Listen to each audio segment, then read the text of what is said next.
So, formulated, well, Piracy Show, by the way.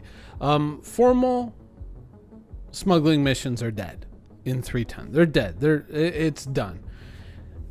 There's no point in carrying it on. And I feel that, upon further reflection, especially of what I was saying on Wednesday, I feel that it should never come back as it did. I think that those missions should just be cast aside in the waste bin and forgotten. They didn't do anything for anyone. And ultimately, like, I had to recognize, as I was kind of, thinking about it and thinking about how I felt about it, I have to realize that they were easy. They were stupid easy, especially once interdiction was removed. Pick up this box, take it from here to there, 15,000 credits. Before that, it was like, what, 7,000, something like that in 3.8. But you could do a lot more of them. They were available from a lot more locations. But the truth is those missions were safe, they were easy, and they were fast. And that's kind of why I liked them. And I had to kind of confront that fact. It's like those missions had made me into a lazy player. It had become very, like, Warcrafty. It had become like, oh, here's your daily quest. Here you go. Thank you. Here's your gold. Okay, cool. And whatever. See you tomorrow. Like, it had become like that. And I had to kind of confront that. And I mean, as a WoW player, I realized, I was like, wow, I really fell into that really quickly. But upon reflection, I think that getting rid of that mission or destroying it is a good thing. And what we should do is look at things like the trading system that we already have, which many players use to make a lot of money. And we should try to find ways within the systems that we already have in the game to kind of reinforce and rebuild smuggling to a better ideal. So if you think about Grim Hex now, Grim Hex has been vastly improved. It has the new landing sites. You can land a caterpillar there. You can call out large ships there. You can bring out your reclaimer, whatever. We have a really good foundation at Grim Hex now to do some really interesting stuff. Now, in the future, in places like Grim Hex or Levski, you can see these becoming vibrant markets for questionably sourced materials, let's say. Maybe there are different types of distilleries in the system, not just, quote unquote distilled spirits, but maybe there's beers, wines, scotches, whiskeys, whatever, that maybe weren't produced under the legal limits of whatever you're allowed to do in the system. Maybe they haven't paid their duties or their taxes on the product that they're creating, and you're bringing this stuff to Grim Hex to sell it. And so we can kind of create, a much wider band of the goods that we can sell at Grim Hex for a profit. And some stuff like, just basic distilled spirits or food would have a very mundane profit margin, but other goods like perhaps tobacco, if you remember in Privateer 1 that was illegal and you had to smuggle it.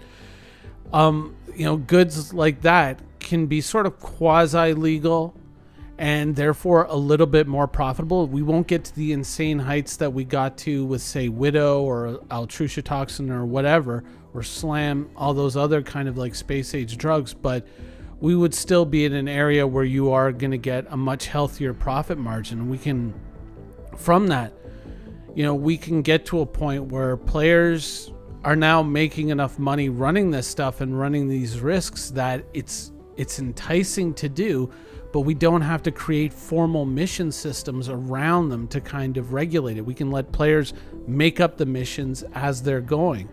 And maybe based on the value of the cargo that you're hauling, that can define the interference that's going to be run against you by the game itself. Like, let's say I'm hauling nothing but food and distilled spirits on this caterpillar run, then maybe the pirates who are going to go after something like that are really the lowest end of pirates. They're the dregs. And so you might find that I'm going to get attacked by a couple of Aurora LNs and maybe a couple of Avengers, or maybe one Cutlass, you know, something like that. Whereas, let's say maybe I'm hauling tobacco or something far more valuable. Then we start to get into the kind of the iffy territory where things get a little, you know, you start thinking, oh crap, I need people to man my guns now. I just can't just, you know, whatever it, I have to actually think about it. You know, we're in an interesting place right now. We don't have automated turrets yet for players. We do have them for NPCs, and we don't have server blades yet. And I think that, you know, this is kind of an important stage in the game's development where we really kind of have a chance to shape the culture before, you know, to solve a problem before it becomes a problem. And to be perfectly honest, I feel that while it is an important thing to have, like NPC manned turrets or server blade operated turrets, while it's an important thing to have in the game, I think that we should kind of make sure that culturally within the game, there's good incentive and practice and desire to man turrets for other players on those ships. You know, there's a reason. I think that with a system like this, if we really wanted to kind of get complicated, we could actually go into, like, instead of formally rewarding a player, like say, you play with me for 15 minutes, I give you 10,000 credits. Instead, we kind of change it around so that I'm hauling a certain amount of goods on my Caterpillar, and if you come and you man the turret with me, I'm going to give you a certain share of the goods, or the sale proceeds from the goods that I'm carrying on my ship. And you can kind of work out percentages and all that, and then it becomes up to the pilot to make sure they're selling at a high enough profit margin that, you know, it works for both parties. And then that way, the person who's manning the ship, if they choose to kind of go with that kind of a reward system, they don't have to worry about, well, I'm only going to share, or I'm only going to sell a certain amount while this guy's here, and after he leaves the group, then I'm going to sell most of it, and that's where I'm going to make all my real money. They don't have to worry about being scammed like that. But I mean, that's, you know, that's obviously a down the road thing. But I think that we should kind of look at ways of making it easier and much more desirable to have people manning the turrets on your ship. And I think having a risk and reward system like this would definitely go a long way to kind of laying the groundwork within the community in terms of culture, of being very well incentivized and being, you know, interested in manning turrets for other players on larger ships, or even running escort duty. I think that creating the threat at an NPC level, that basic threat at an NPC level, I think that's going to be a much more comfortable way for a lot of players to kind of step into that arena and to kind of go like, well, yeah, it's a couple of Aurora LNs and maybe a Cutlass are going to attack my ship, but you know what? They are NPCs, so I'm not all that afraid, but it is going to be really good for me to kind of have a couple of people manning my turrets so we can kind of kill them. And I think that if you kind of introduce that threat and you introduce that to the culture of the player base in kind of an easy way, you know, in a comfortable way, then I think that they're going to look at that and say, yeah, no, I'm down with that. I'm going to be okay with, you know, getting into local chat and saying, hey, who wants to man the turrets on my ship? And, you know, there's other ways that we can also reward that player that don't have to be, you know, monetary in nature. I mean, we can reward players. Players are obviously big on cosmetics. They're obviously big on badges or something like that. But what if you're always manning turrets on someone's ship and you get some unique rewards for that, like a badge for 100 ships destroyed from a turret, or, you know, some other kind of cool little add-ons that kind of make your character stand out from the rest, so that players can kind of look at that and say, hey man, I want that thing too. So I'm going to go and I'm going to start doing that. And I'm going to start really focusing on how do I become a better, you know, turret gunner or something like that. How do I become a better ship's engineer or navigator or communications officer or whatever. I would like to see some steps taken in that direction before we get to the point of just saying, here's NPC turrets and here's NPC wingmen and here's, you know, server blades. if we hit it at the right time, that we can make sure that we just kind of don't shift into this culture of just whatever, I don't need other people because I can just do everything myself. You know, I think that, yeah, there is a convenience factor there that has to be acknowledged, and I think that that's why those systems exist and why they should continue to exist, or should continue to be, you know, made.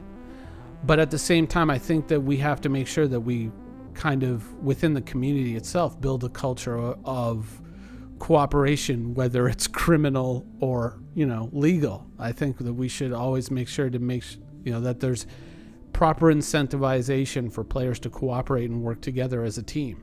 And oftentimes that kind of stuff is neglected for the convenience features, and that can have a very detrimental effect on a community over the long term.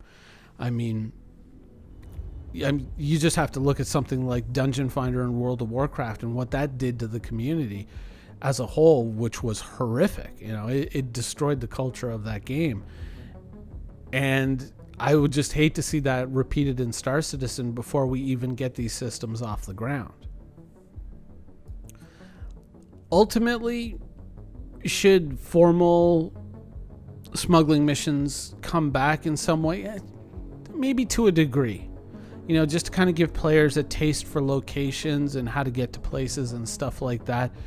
But I think that beyond that, as you kind of run goods into Grim Hex and stuff like that, I think we should look at the idea that after you've run a certain amount of goods into Grim Hex, they'll give you the actual quantum beacons to get to places like the Wrecking Yards, like Brio's Breaker Yard or Samson and Sons and things like that.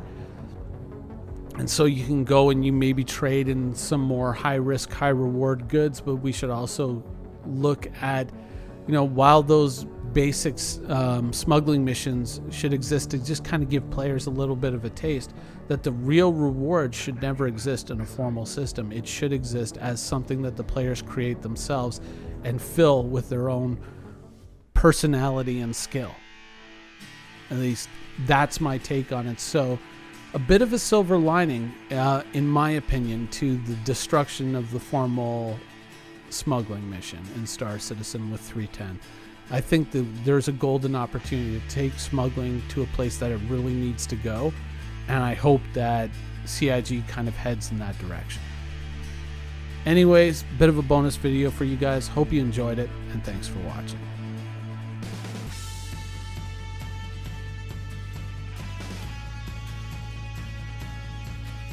Thank you for watching. So if you want to keep up with the latest and greatest in Star Citizen and Squadron 42's development, please follow us on our social media channels. See you soon.